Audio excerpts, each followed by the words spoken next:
Bismillahirrahmanirrahim. Afwan Ustadz, izin bertanya. Setiap manusia pasti punya kebaikan dan kekurangan gitu. Dan sebaik-baiknya manusia pasti bakal ada orang yang gak suka gitu ya Ustadz. Setingkat Rasul aja orang yang paling istimewa banyak yang membencinya. Dan barang siapa yang membenci Rasulullah pasti orang yang gak tahu gitu, yang jahil. Lalu bagaimana dengan kita? Misalnya kita kan gak sesempurna Rasul. Tapi pastinya masing-masing punya kebaikan. Bagaimana kalau ada yang membenci kita, tapi itu orang yang beriman juga, gitu. Ustaz. Ya, kita jadikan ya kebencian orang beriman kepada kita dengan positif ya, sikapi dengan positive thinking. Bahwa saya dibenci orang, pada yang membenci adalah orang yang beriman juga. Memang saya perlu diingatkan selalu. Tanpa diingatkan oleh orang yang beriman, saya akan lalai terus. Akan kebablasan. Jadi kalau ada orang yang beriman membenci saya, tidak mustahil. Itu oleh Allah digerakkan dia supaya membenci saya. Agar saya sadar. Sehebat bagaimanapun saya, sebetulnya kehebatan bukan milik saya. Milik Allah. Jangan sekali-kali saya merasa menjadi orang yang memiliki kehebatan. Tetapi syukuri kalau ada kelebihan. Tidak mampu mensyukuri itu kekurangan. Wajar kalau ada orang yang membenci. Engkau sombong, engkau angkuh, merasa hebat, merasa ahli ibadah. Maka oleh Allah digerakkan orang tersebut membenci kita. Mungkin orang itu adalah termasuk dosa.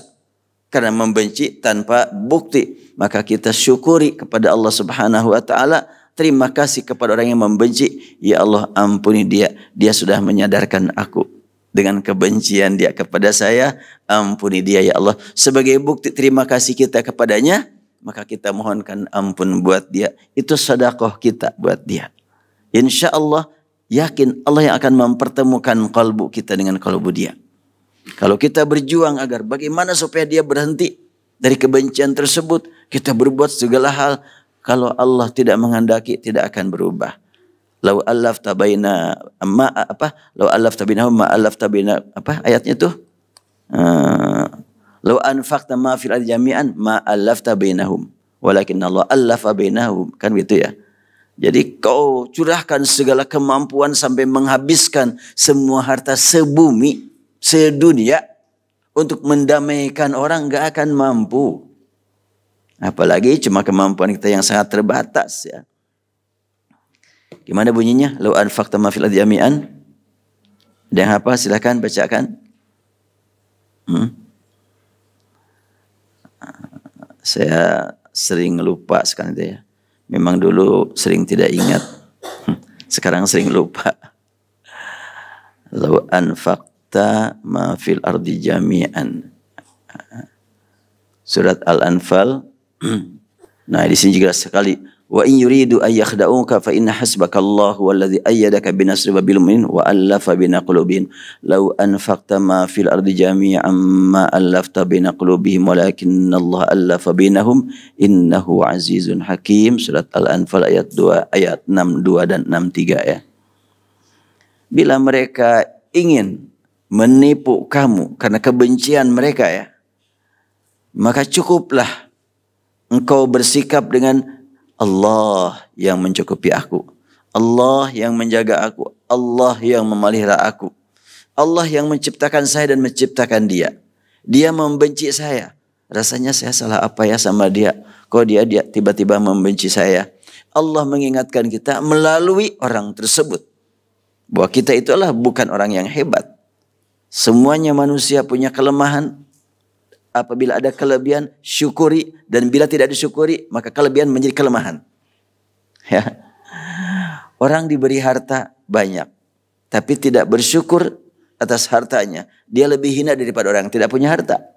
Orang tidak punya harta, tidak berinfak. Karena memang ada yang bisa diinfakkan. Orang yang punya harta, tidak berinfak, dosa. Sama dengan orang yang tidak punya ilmu, dengan yang punya ilmu. Orang yang punya ilmu tidak memanfaatkan ilmu, ya dosa. Orang yang tidak punya ilmu, apa yang harus dimanfaatkan? Kewajiban dia mencari ilmu. Bukan kewajiban memanfaatkan ilmu yang belum ada. Tapi mencari ilmu. Nah, lanjutannya kan, huwallazi ayyadaka binasrihi wa bil mu'minin. Dialah yang mendukung engkau dengan pertolongannya dan dengan pertolongan kaum mukminin. Huwallazi ayyadaka binasrihi wa bil mu'minin. Allah menolong kita langsung dengan yang turun dari Allah. Terkadang tiba-tiba jiwa besar muncul dalam diri kita, atau tiba-tiba diberi ketenangan. Kita tidak menjadi pusing memikirkan orang itu, udah selesai. Itu pertolongan dari Allah.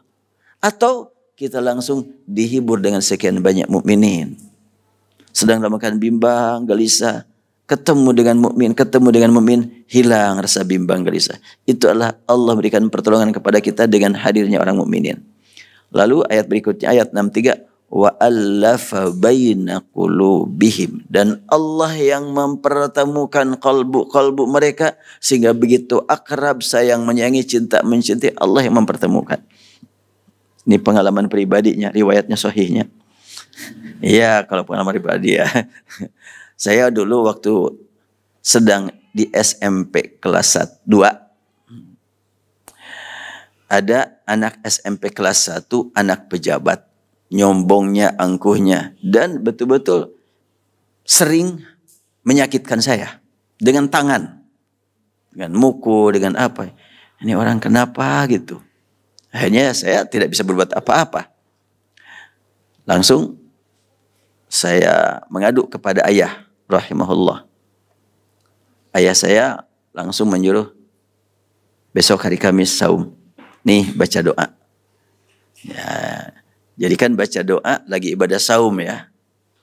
Karena dakwatul shaim itu termasuk yang dekat untuk diijabah. Doanya sederhana.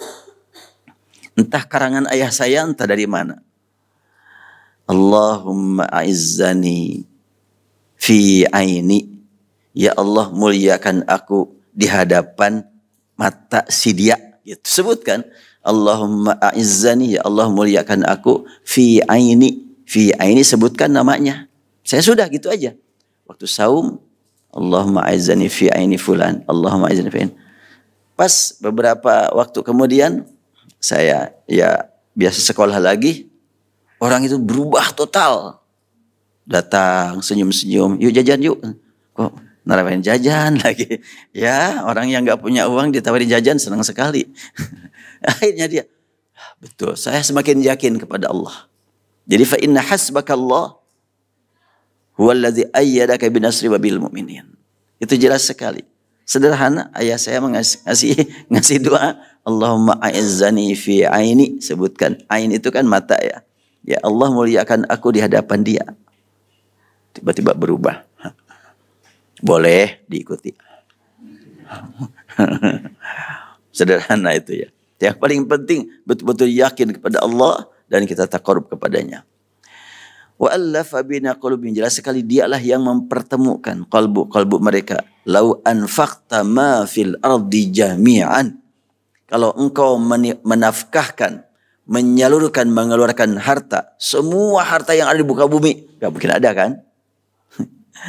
Jami'an ma allafta baina qulubihim. Ingin menjinakkan, ingin mempertemukan, ingin merukunkan masyarakat, gak akan mampu engkau merukunkan mereka. Walakin Allah allafa bainahum. Akan tapi Allah lah yang merukunkan mereka. Innahu azizun hakim. Jelas ya.